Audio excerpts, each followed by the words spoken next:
Entertainment జోన్లోకి మనందరినీ తీసుకెళ్ళబోతున్నటువంటి మా అల్లరి నరేష్ గారిని మాట్లాడవలసిందిగా రిక్వెస్ట్ చేస్తున్నాం. అందరికీ నమస్కారం అండి. ఇక్కడికి వచ్చే మీడియా మిత్రులకి అండ్ ఆడియన్స్ అందరికీ నమస్కారం.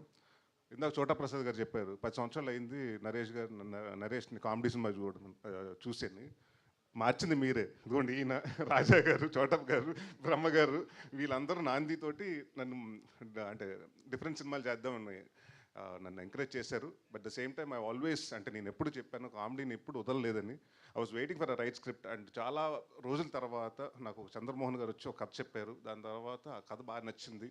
అండ్ ఇంకో హ్యాపీయెస్ట్ విషయం ఏంటంటే అన్నపూర్ణ అండ్ అలాగే హాస్య ఇద్దరు కొలాబరేట్ అవుతున్నారంటే దాట్స్ అంటే ఒక వన్ ఆఫ్ ద బ్లెస్సింగ్స్ అని చెప్పొచ్చండి. ఎందుకంటే మీ అందరికీ తెలుసు చిన్నప్పటి నుంచి నేను నాగార్జున గారు పెద్ద ఫ్యాన్ని.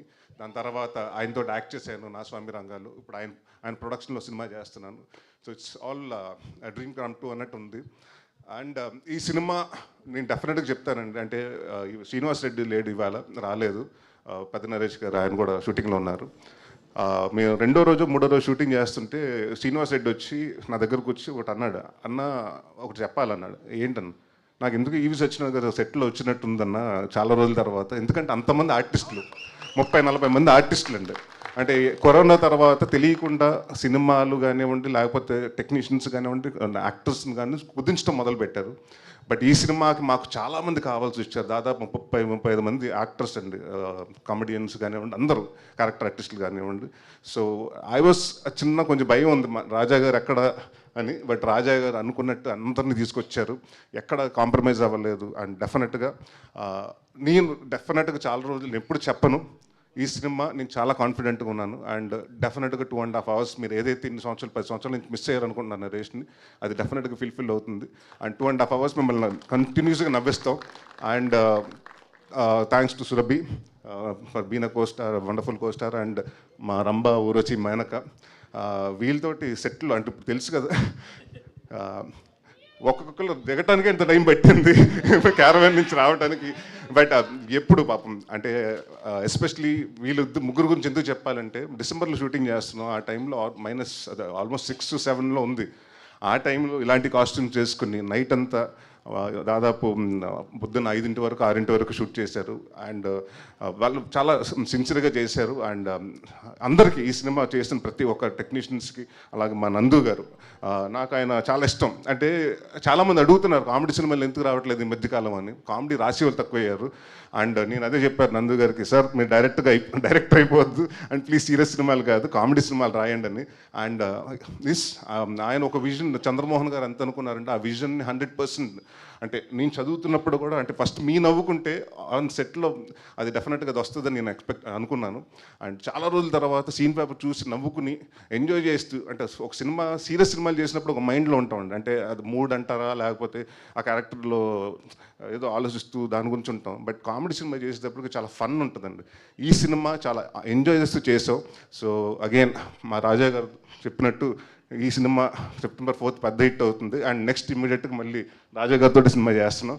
అండ్ మా చైతన్య భరద్వాజ్ గారికి మంచి ఇది ఇచ్చారు, మాకు సాంగ్స్ ఇచ్చారండి. అండ్ ఆర్ఆర్ కూడా చాలా బాగా చేశారు. And thank you sir. And Rama Reddy గారికి, మా చోటా ప్రసాద్ గారికి, అంటే మా సినిమాల్లో అన్ని టైటిల్స్ మారుతుంటాయి కానీ పేర్లు మారవండి. చోటా ప్రసాద్ గారు అండ్ బ్రహ్మకళ్ళి గారు బిన్ కాన్స్టెంట్ నాకు నాంది దగ్గర నుంచి. So they more like a family. And ఈ సినిమా ప్రతి ఒక్కళ్ళు ఒక ప్యాషన్ తోటి అంటే మేము కొట్టి చూపించాలి హిట్ 100%. అండ్ కామెడీ సినిమా చాలా రోజుల తర్వాత వస్తుంది కాబట్టి జనాలు ఏదైతే ఎక్స్పెక్ట్ చేస్తున్నారో అప్పటికిప్పుడు కొంచెం కామెడీ మారింది. సో అప్డేటెడ్గా మేము అన్నీ తీసుకుని వస్తున్నాం. అండ్ September 4th డెఫినెట్గా మిమ్మల్ని అందరిని నవ్విస్తాం, ఈ సినిమాతో ఎంటర్టైన్మెంట్ చేస్తాను నేను గ్యారంటీగా చెప్తున్నాను. Thank you very much. Thank you Naresh గారు, థ్యాంక్ యూ సో మచ్. ఒకవేళ టాలీవుడ్లో ఉన్న హీరోయిన్లలో రంభా, ఊర్వశి, మేనక అన్న బిరుదులన్నీ ఇవ్వాలి అనుకుంటే ఎవరికి ఇస్తారు? రంభా ఎవరు, ఊర్వశి ఎవరు, మేనక ఎవరు? అది మా డైరెక్టర్ గారిని అడగాలండి. మీరు చెప్పండి. యాజ్ ఎ హీరోగా నార్మల్గా అండ్ చాలా వర్క్ చేసిన వాళ్ళు కాదు మిగతా హీరోయిన్లు అంటే అందరూ అంటే మంచి యాక్టర్సే కదండి. మీ సినిమా టీం కాకుండా మిగతా హీరోయిన్లలో రంభా అని ఎవరిని చెప్పండి అమ్మ, ఎవరన్నా చెప్పండి మీరు.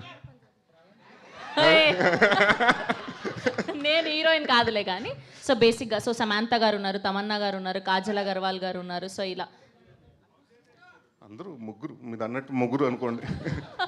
ఓకే, థ్యాంక్ యూ నరేష్ గారు, Thank you. Thank you so much, wishing all the very best. So we have sorry, మా రైటర్ పేరు చెప్పటం మర్చిపోయాను, తన గురించి మాట్లాడుతాం. నందుతో నా జర్నీ సామజవర్గమన. మేము ఇంకా సినిమానే స్టార్ట్ చేయలేదు, ప్రొడ్యూసర్ అవుదాం అనుకున్న రోజుల్లో కెఫే మిలాంజ్లో కూర్చొని వస్తే నాకు సామజవర్గమన కథ చెప్పాడు. ఇతనే ఇప్పుడు ఇండస్ట్రీలో బిజీ రైటరు. దాని తర్వాత భైరవ్ కొనికి రాశాడు. ఎంత బిజీ అయితే మాకు కూడా డేట్లు ఇవ్వట్లేదు.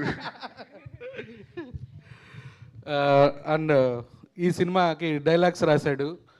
ఒక 2 నెలల క్రితం వచ్చి ఎడిట్లో సినిమా చూసుకున్నాడు, మళ్ళీ ఒక వారం క్రితం వచ్చి చూసుకున్నాడు. మంచి ఆనందంగా ఫోన్ చేశాడు, అన్న మేము రాసినట్టు కథ అద్భుతంగా ఉంది, మంచి బ్లాక్ బస్టర్ కొడుతున్నామని. మళ్ళీ మెరీ మోర్ ఫిలిమ్స్ నీతో వర్క్ చేయాలని కోరుకుంటున్నా తమ్ముడు. Thank you. థ్యాంక్ యూ అండి, thank you so much. Okay, so అటుపక్క నుంచి అల్లరి నరేష్ గారు ఫ్యాన్స్ అందరూ డైలాగ్ అని అడుగుతున్నారు కాబట్టి ఏదైనా కర్ణా సంపేద్దాంరా. Yes, so September 4న